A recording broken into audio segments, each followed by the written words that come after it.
بسم الله الرحمن الرحيم. الحمد لله رب العالمين، والصلاة والسلام على خير الخلق أجمعين سيدنا محمد وعلى آله وصحبه أجمعين.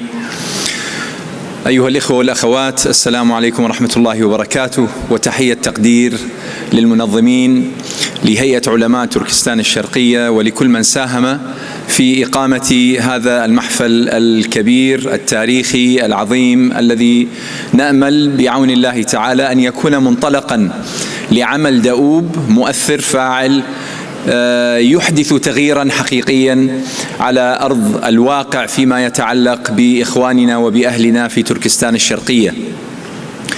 أتحدث إليكم عن مؤسسة قرطبة لحوار الثقافات في لندن، كما أتحدث لكم عن الرابطة الإسلامية في بريطانيا، وعن مجموعة كبيرة من المؤسسات التي تلفت قبل عدة أشهر وشكلت مجموعة نصرة شعب الأيغور في بريطانيا.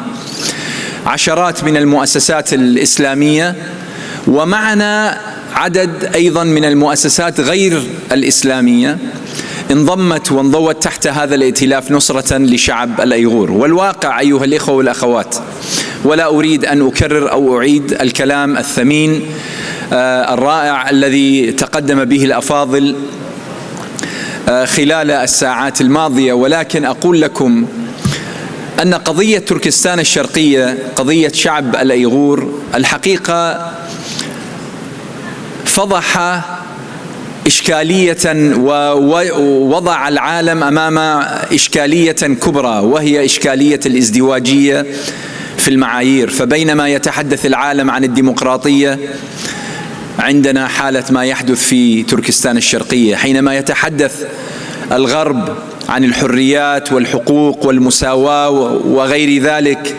عندنا ما يجري في تركستان الشرقية.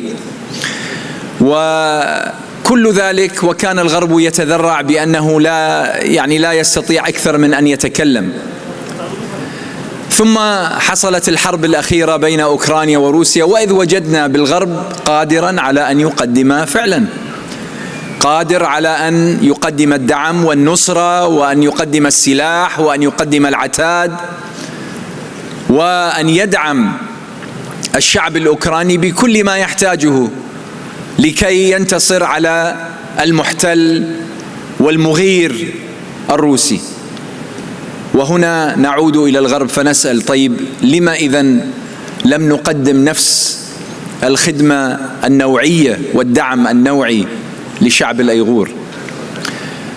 الواقع أن قضية تركستان الشرقية تضعنا جميعا أمام مسؤولية أساسها هي مسؤولية أخلاقية.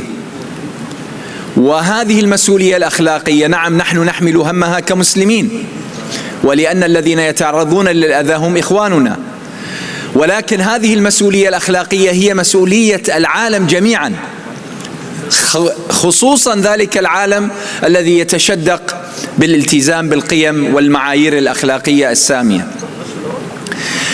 أنا أؤكد على ما ذهب إليه الأفاضل من خطوات عملية، وأؤكد على أهمية الإعلام في الترويج لقضية الأيغور وللدفع بالرواية الأيغورية، بالرواية التركستانية الشرقية، أنها تكون هي الرواية المعتمدة أمام أعين وأنظار وأسماع العالم.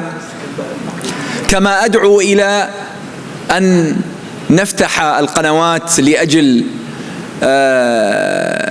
القضايا القانونية، ولا سيما بأن ما يتم من خرق للقانون الدولي وارتكاب لجرائم هي تعد من جرائم الحرب، وكما ذكر الدكتور خالد هي جرائم إبادة جماعية. هذه ينبغي أن تتحمل مسؤوليتها الصين والجنرالات الذين يقومون بهذه الأعمال. بالإضافة إلى ذلك فأمثال مؤسساتنا في بريطانيا وغيرها في أمريكا، كما تحدث إخواننا من أمريكا، وكذلك في أوروبا، بإمكانهم السعي لأجل الضغط على حكوماتنا وحكومات العالم كي تقف موقفا أخلاقيا إزاء ما يحدث في تركستان الشرقية. لا أطيل، النهار اليوم كان طويلا، ونحن موعودون بوجبة عشاء أيغورية، ولذلك فأنهي كلامي بتكرار الشكر والعرفان للمنظمين وللدعاء لإخواننا ولأهلنا في تركستان الشرقية بالنصر، بالفرج وبالتحرير. والسلام عليكم ورحمة الله وبركاته.